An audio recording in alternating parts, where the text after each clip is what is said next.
मैं गरिमा अग्रवाल आप सभी का वंदन करती हूँ, अभिनंदन करती हूँ। श्रावण मास के शुक्ल पक्ष की पुत्रदा एकादशी की कथा। धर्मराज युधिष्ठिर बोले कि हे भगवान, अब आप मुझे श्रावण मास के शुक्ल पक्ष की एकादशी की कथा सुनाएं।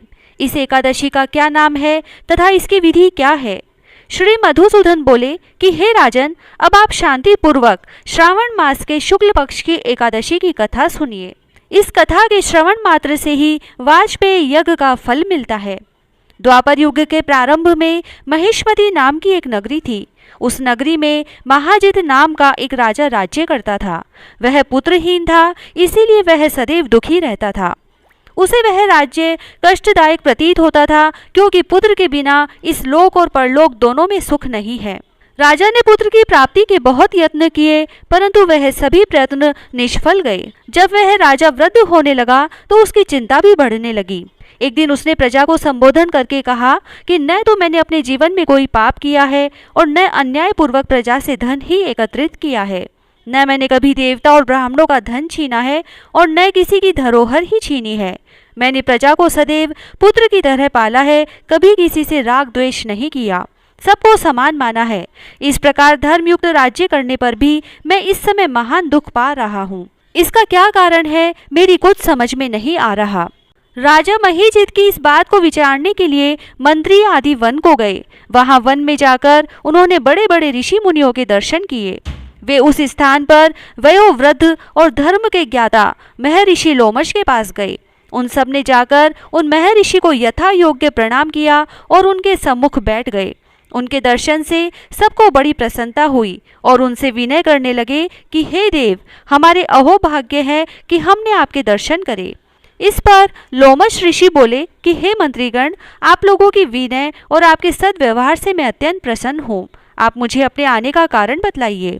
मैं आपके कार्य को अपनी शक्ति के अनुसार अवश्य ही पूरा करूँगा, क्योंकि हमारा शरीर ही परोपकार के लिए बना है, इसमें किंचित मात्र भी संदेह नहीं है। लोमश ऋषि के ऐसे वचन सुनकर मंत्रीगण बोले कि हे महर्षि, आप हमारी समस्त बातों को जानने में ब्रह्मा से भी अधिक हैं, अतः आप हमारे संदेह को दूर कीजिए। महिष्मती नाम की पुरी में महिजित नाम का एक धर्मात्मा राजा है। वह प्रजा का पुत्र की तरह धर्मानुसार पालन करता है, परंतु फिर भी पुत्रहीन है। इससे वह अत्यंत दुखी रहता है। हम लोग उस राजा की प्रजा हैं, हम भी उनके दुख से दुखी हो रहे हैं, क्योंकि प्रजा का यह कर्तव्य है कि राजा के सुख में सुख माने और दुख में दुख माने। हमको उनके पुत्रहीन होने का अभी तक कोई कारण प्रतीत नहीं हुआ, इससे हम आपके पास आए हैं। जब से हमने आपके दर्शन करे हैं, हमको पूर्ण रूप से विश्वास है कि हमारा कष्ट अवश्य ही दूर हो जाएगा, क्योंकि महान पुरुषों के दर्शन मात्र से ही प्रत्येक कार्य की सिद्धि हो जाती है। अतः अब आप हमको राजा के पुत्र होने का उपाय बतलाइए। इस पर लोमश ऋषि ने एक क्षण के लिए नेत्र बंद किए और राजा के पूर्व जन्मों का विचार करने लगे। वह विचार करके बोले कि हे श्रेष्ठ पुरुषों, यह राजा पिछले जन्म में अत्यंत निर्लज्ज था तथा बुरे कर्म किया करता था। वह एक गांव से दूसरे गांव में घूमा करता था। एक बार ज्येष्ठ मास के शुक्ल पक्ष की एकादशी पर 2 दिन से भूखा था। दोपहर के समय एक जलाशय पर जल पीने गया। उस स्थान पर एक उसी समय ब्याई हुई गाय जल पी रही थी।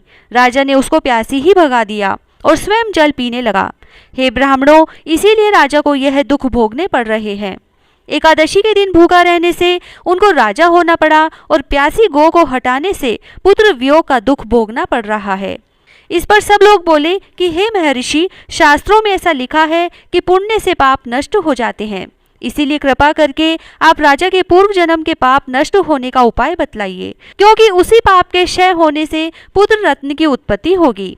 ब्राह्मणों के ऐसे वचनों को सुनकर लोमश ऋषि बोले कि हे ब्राह्मणों, यदि श्रावण मास की शुक्ल पक्ष की पुत्रदा एकादशी का तुम सब लोग व्रत करो और रात्रि को जागरण करो और उस व्रत का फल राजा को प्रदान कर दो, तो तुम्हारे राजा के पुत्र पैदा होगा। राजा के समस्त दुख नष्ट हो जाएंगे। मंत्रियों सहित समस्त प्रजा महर्षि लोमश ऋषि के वाक्यों को सुनकर प्रसन्नतापूर्वक अपने नगर को वापस आई।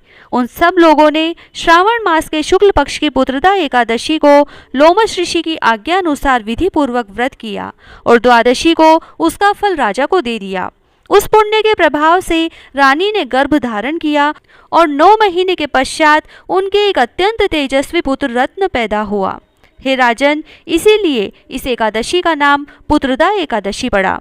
जो मनुष्य पुत्र रत्न को प्राप्त करना चाहते हैं उन्हें इस एकादशी का विधि पूर्वक व्रत करना चाहिए। इस व्रत के प्रभाव से इस लोक में सुख और परलोक में स्वर्ग मिलता है। जय श्री राधे।